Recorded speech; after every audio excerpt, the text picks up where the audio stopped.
Sebab itu, marilah kita oleh Dia.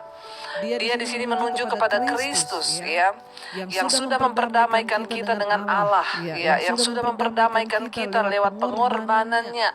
Dia menjadi korban yang diserahkan, saudara, darah yang tercurah untuk menggantikan korban yang sesungguhnya. Biasanya kita tahu bersama dalam kisah bangsa Israel, mereka harus membawa korban, yaitu anak lembu jantan, ya, untuk dipersembahkan darahnya tercurah sebagai penghapus dosa. Mengapa Kristus harus datang dan mati bagi setiap kita untuk memperdamaikan kita dengan Allah? Karena ya tidak ada lagi darah lembu, sapi, domba yang bisa menghapus dosa manusia bangsa Israel yang sudah begitu bejat di hadapan Tuhan. Karena itulah Allah sendiri di dalam rupa manusia, Yesus Kristus, Dia datang ke dalam dunia. Ya, Yesus adalah kalimat Allah. Ya, Yesus adalah firman Tuhan yang menjelma menjadi manusia. Mengapa Yesus harus mati? Mungkin ada banyak pertanyaan, orang berkata, mengapa Dia harus mati? Dia harus mati untuk menggantikan korban darah yang sudah tidak lagi sanggup dibayar oleh darah lembu, sapi, domba, kambing, apapun. Karena dosa manusia sudah terlalu kotor. Dia harus datang mati, disalibkan, menyerahkan dirinya sebagai korban yang berkenan kepada Allah untuk penghapus dosa kita, sehingga tabir itu terbelah, kita bisa masuk ke dalam hadirat Tuhan.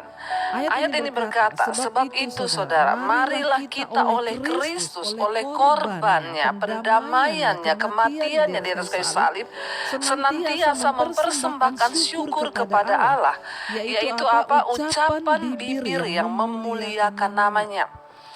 Saudara, mempersembahkan korban syukur. Tuhan sudah tidak tertarik lagi dengan korban-korban darah, korban anak lembu, sapi. Apa yang menyenangkan hati Tuhan, yaitu korban syukur. Ayat ini berkata, sebab itu, ya persembahkanlah, marilah kita senantiasa mempersembahkan syukur, ya mempersembahkan korban syukur kepada Allah.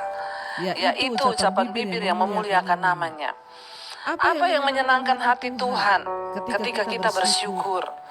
Ya, bersyukur, korban syukur yang kita bawa, namanya saja korban. Korban itu tidak enak. Ada darah yang tercurah, ada sesuatu yang harus dikorbankan. Nah, Tuhan berkata, kita ini sekarang sudah dituntut, tidak dituntut lagi membawa korban kambing, domba, ya lembu, sapi, tetapi yang Tuhan minta dari kita adalah korban syukur kepada Allah, yaitu ucapan bibir yang memuliakan namanya. Saat engkau bersyukur, engkau memuliakan nama Tuhan. Saat engkau bersyukur, engkau sedang meninggikan Dia, itulah yang berkenan. Tapi ketika saudara bersungut-sungut, saudara marah-marah, saudara tidak bersyukur, itu artinya kita tidak memuliakan Allah, kita tidak lagi membawa korban. Ya, mari kita terus belajar, saudara, untuk mempersembahkan korban yang berkenan kepada Tuhan. Satu-satunya korban yang berkenan kepada Allah itu adalah ucapan syukur. Ya, yaitu ucapan bibir yang memuliakan namanya. Mari kita belajar dari mulut kita ini mengucapkan hal-hal yang baik.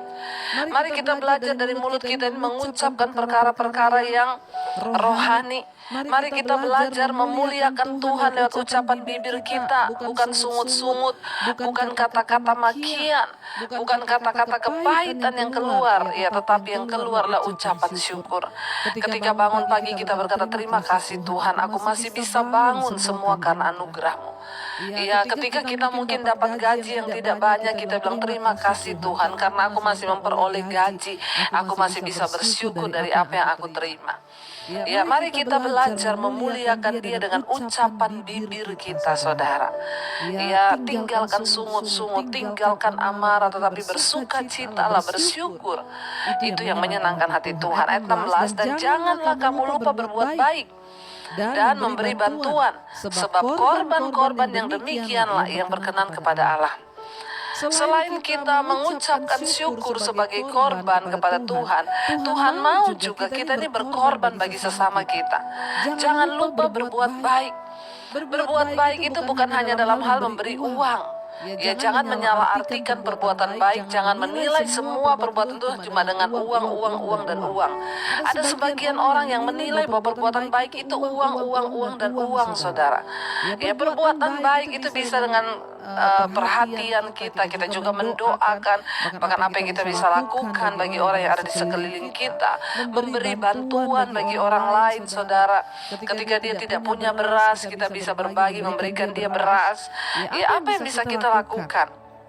Ya, memberikan orang bantuan, orang-orang yang benar-benar membutuhkan. Karena ada orang yang sebenarnya, ya kalau saya bilang ada orang yang layak ditolong, ada orang yang tidak layak ditolong, saudara, ya. Karena banyak orang jatuh dalam pencobaan itu karena kebodohannya sendiri. Ya, tetapi ada orang-orang memang yang layak untuk ditolong. Mari kita mulai melihat orang-orang di sekeliling kita yang membutuhkan, mulai terlibat di dalam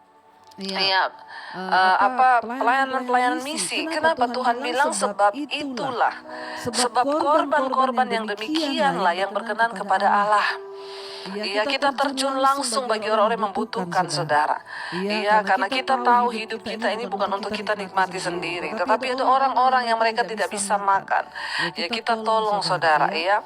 Tetapi orang yang layak untuk ditolong, saudara, ya, karena banyak juga yang masuk kepada saya minta dilunasi hutang, minta ini, ya maaf, kita berbuat baik kepada orang yang memang Tuhan itu benar-benar menggerakkan orang-orang yang membutuhkan. Ya, kayak yang kemarin mereka beli baju aja sudah tidak bisa, untuk makan aja mereka tidak bisa. Kita boleh melakukan perbuatan baik, tetapi pastikan itu berkenan kepada Tuhan. Ya, jangan lupa untuk berbuat baik, kata firman Tuhan. Ya, terutama kepada orang-orang yang membutuhkan, memberi bantuan, sebab korban yang demikianlah yang berkenan kepada Allah. Hari ini kita dapat pelajaran yang penting, apa yang Tuhan inginkan dari kita. Tuhan tidak lagi meminta korban bakaran, korban sajian, anak lembu, sapi, domba. Tapi yang pertama yang Tuhan minta korban ucapan syukur, yaitu ucapan mulut yang memuliakan nama Tuhan. Ya, bukan sungut-sungut, bukan kepahitan yang keluar dari mulut kita. Dan yang kedua, korban seperti apa yang berkenan pada Allah, waktu kita membantu orang-orang yang sungguh-sungguh membutuhkan, melihat di sekeliling kita orang-orang yang sangat-sangat membutuhkan, ya. Karena ketika kita berbuat baik kepada orang miskin, saudara, firman Tuhan berkata kita memiutangi Tuhan. Jadi saudara, mari ya kita terus mengejar apa yang berkenan pada Tuhan. Kita mau lakukan korban yang berkenan kepada Tuhan, bukan hanya menyenangkan hati manusia, tapi sungguh-sungguh itu menyenangkan hati Tuhan. Terima kasih Tuhan. Kami mengucap syukur, bawa korban syukur ke hadapan hadirat-Mu Bapa.